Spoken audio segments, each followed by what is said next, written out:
Welcome on into the Fantasy Football Forge Week 8 running back rankings. We're going to start off. We're going to go through some of the injuries. There aren't too many of those for the running backs this week, and some interesting usage information. That information is going to come from the JJ Zachariason information dump that he puts out onto social media every Monday morning. It's good stuff. I go through it. I separate the stuff out that probably doesn't matter going forward and give you the stuff that might matter going forward. So, and then maybe give a little bit of my own personal opinion on it. Then we'll go over my loves and my fades for last week before we get into the rankings for this week. If you end up liking this video, don't forget to like it. I didn't say that until really late into the wide receiver video, so we'll get it done right now.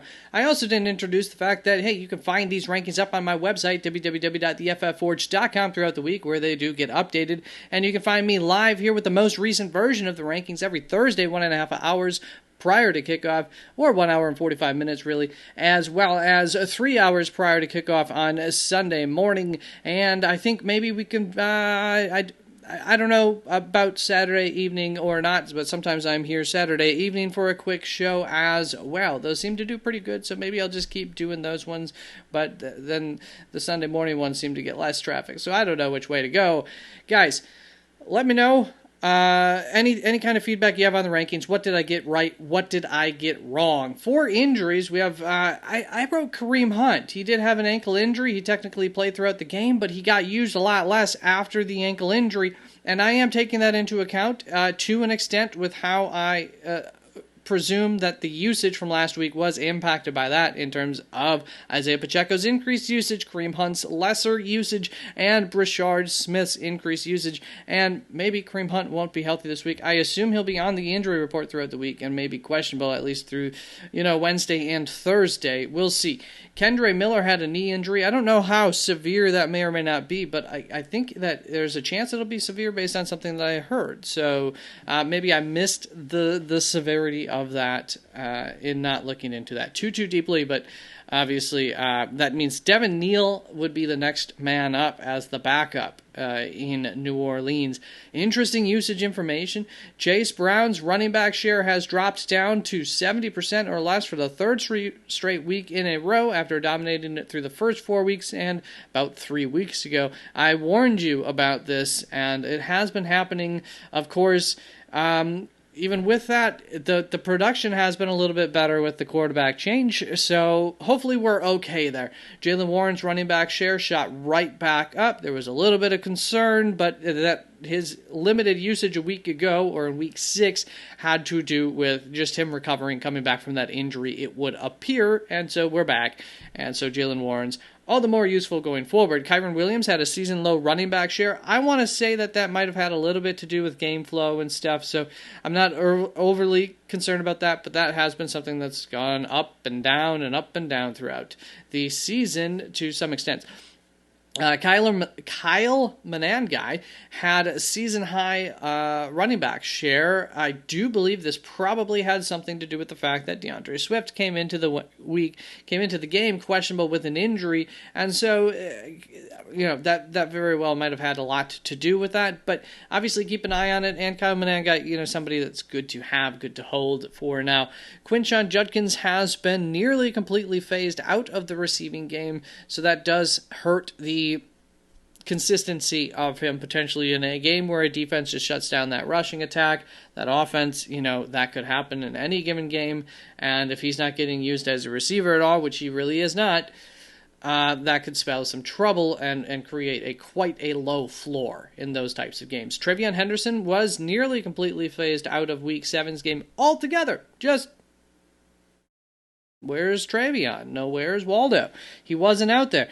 Tony Pollard ran more routes and had more total snaps than Tyjae Spears did this week. A week ago, it was a little bit the opposite. They're in a pretty splitful split there. Chuba and Rico talk about splitful splits.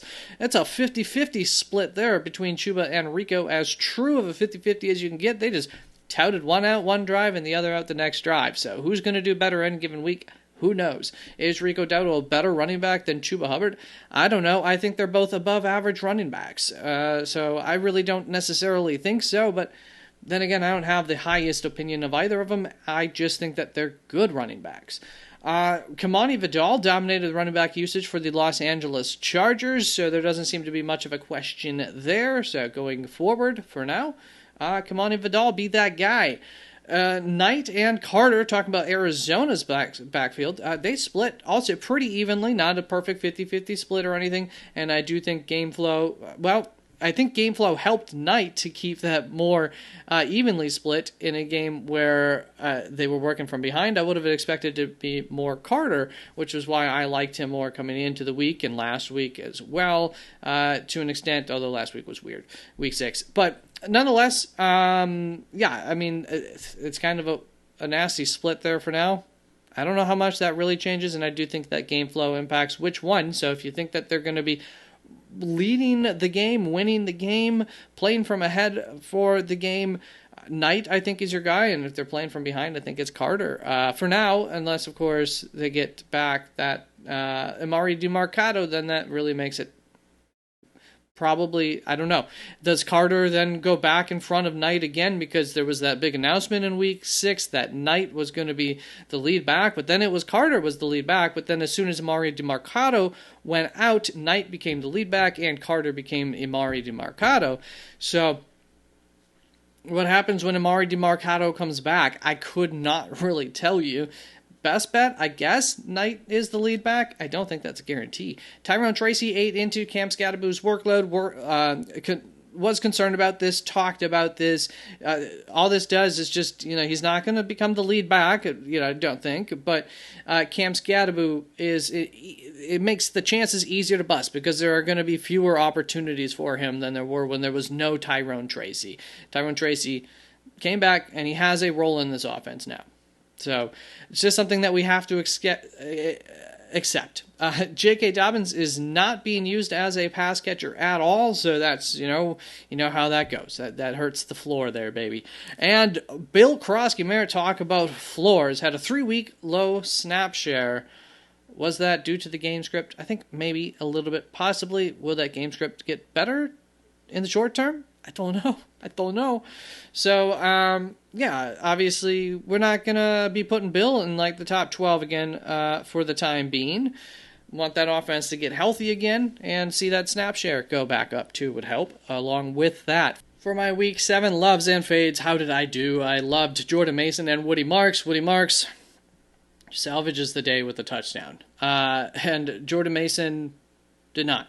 Cam Scadaboo has a good week. I'm done fading you, brother. I'm done. Got another tough matchup this week. I ain't going to fade him, though. And then Travis Etienne, I faded. There we go. That's to bring us on to the Week 8 rankings. Over here on the far left side, we got this fantasy points column. That's on a scale of 0 to 36.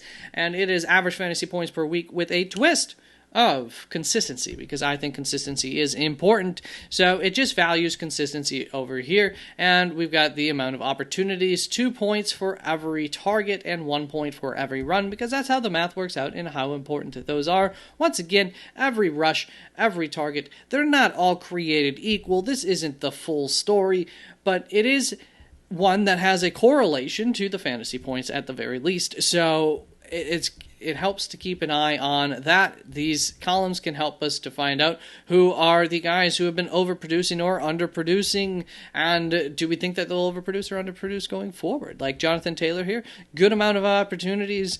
I expect him to overproduce against Tennessee this week, that's for sure.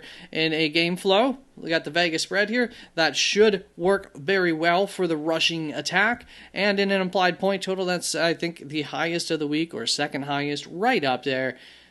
Touchdown opportunities. Should be a good week for JT. That's why he is my running back 1 of the week. That is going to bring us on into the rankings here. The first tier starts off there with JT. By the way, if you're liking this video, please don't forget to comment on it. Let me know what I'm doing right and wrong. And subscribe. It all really, really helps this video. It helps future videos. All that good stuff.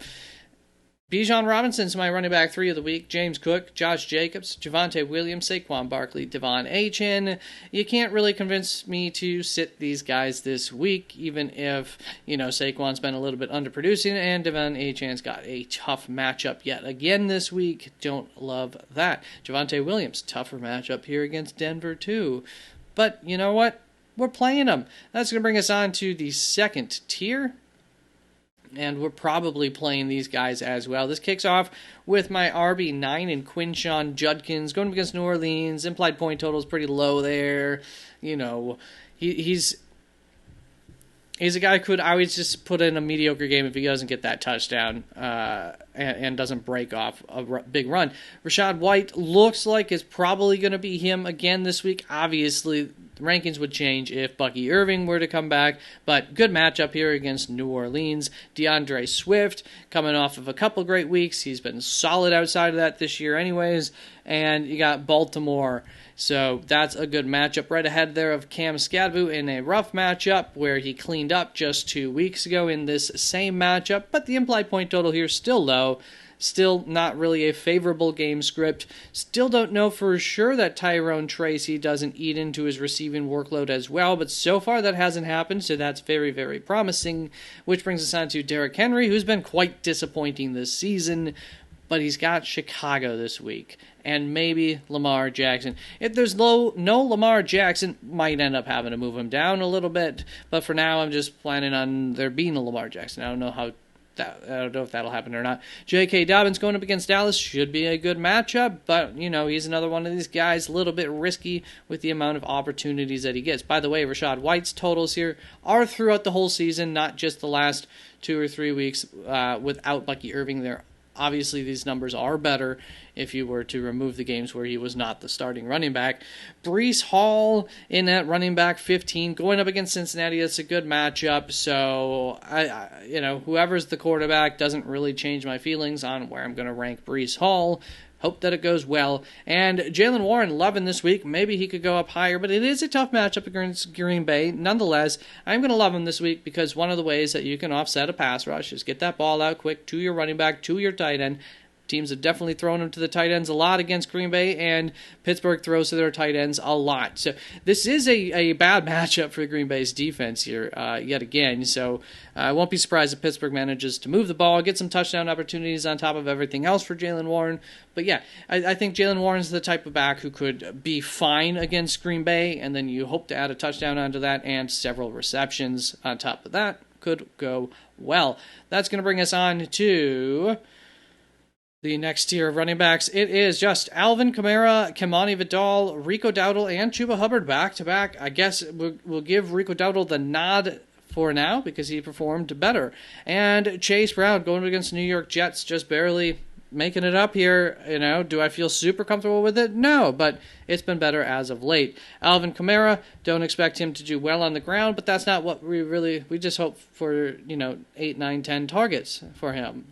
You never know for sure if you're going to get him or not. And Kimani Vidal against Minnesota. Minnesota has been a run funnel this season for the most part, so expect a lot of opportunities yet again for Kimani Vidal. He has been getting a lot of opportunities, as you can see there. A good amount, maybe not quite a lot, but pretty close there. So that's how this tier is going to work out for me. I just think one of these guys, this is exactly what I said last week, one of them will have a good day, and one of them will do better than like Chase Brown. But I don't know. Should Chase Brown be higher up? I could see an argument for getting him all the way at the top of this tier. But let me know your thoughts. I'm curious. Am I too low on Chase Brown? Or, it all just kind of matters too. It's like you play Rico Dowdle, you play Chuba Hubbard, you're risking something due to limited usage. However, I don't know that those opportunities end up being a whole lot less than Chase Brown's number of opportunities anyways. But, you got the implied point total, game flow, everything working for Chase Brown here as well. So maybe we got to push him up. Let me know. Then we've got my running back 22 and Isaiah Pacheco. I'm going to push him up this week a little bit. I just don't want to get too bold on it, but going up against Washington, I do like the matchup. I like the touchdown opportunities.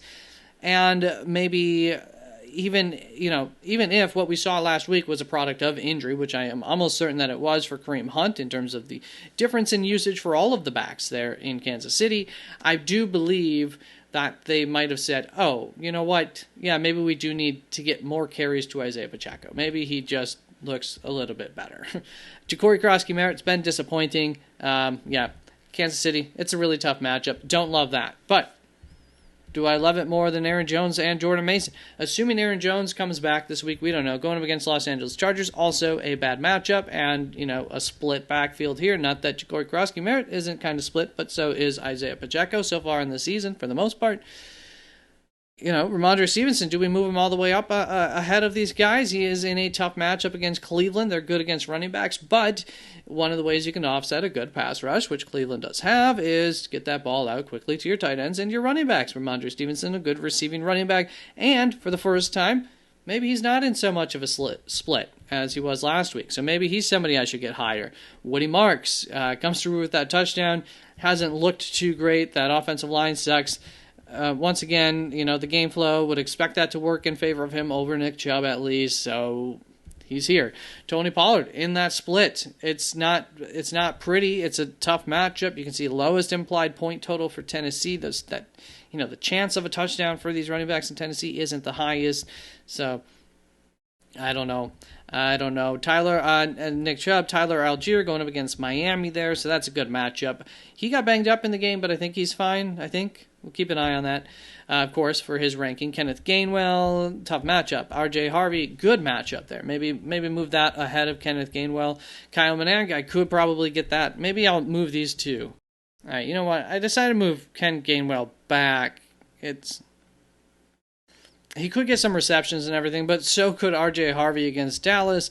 Kyle Manangai, it's a really good matchup against Baltimore, so one way or another, whether what we saw last week was real or not, which I tend to say not quite, still might have earned himself some more opportunities, and in a matchup against Baltimore could just get some opportunities, especially if Lamar Jackson's not on the opposite side of that field. I feel better about that. Tyjae Spears, once again, tough matchup in a split. It's yuck. And then Kareem Hunt, I'm not going to quite rule him out yet, right? He did get injured in the game, and then he's kind of fine anyways, but they utilized him, yes, probably precautionary, lesser usage, so we could be right back to a 50-50 split between him and Isaiah Pacheco. So at a certain point, I'm willing to take a risk on him, and then Tyrone Tracy is getting some work, so he is usable, and that's how he makes it into the bottom of that tier. Then we've got guys who are, I think, longer shots, but in really, really good matchups here, where if what we saw, Brashard Smith getting more opportunities, that has been something that's been happening week over week over week anyways, maybe it becomes the Isaiah Pacheco show with Brashard Smith in a role and Kareem Hunt as a backup. If we get into that kind of territory in a good matchup like this, Brashard Smith could be somebody. Jeremy McNichols, he does good with the opportunities that he gets. It's a tough matchup. If they're working from behind, could see Jeremy McNichols getting on the field quite a bit more this week as they try to, that 4 or 5 minute type of offense trying to score, and you take JCM off the field, you get your receiving back on the field because you're no longer the run is no longer a threat in the game at that point or in certain situations. And Justice Hill going up against Chicago, we like that. So the wide receiver video ran, oh yeah, look at that, TreVeyon Henderson all the way down here at running back 40 in the running backs that we are just tossing aside and ignoring for now. So that sucks. The wide receiver video ran long, so let's get this one done here in about 20 minutes. But Jadon Blue, Kendre Miller, Will Shipley, Caleb Johnson, currently not ranking them. Omarion Hampton is going to be still out. Braylon Allen is going to be still out. And Bucky Irving is supposed to continue to be out, but that's not 100% sure, but that is the expectation. There you go. That's it for the running back rankings. Thank you so much. The wide receiver rankings came out earlier today. Tight ends and quarterbacks video will come out tomorrow morning, so check those out on Thursday morning. And you can find all of the rankings up on the website, www.thefforge.com. Links in the description. Peace out.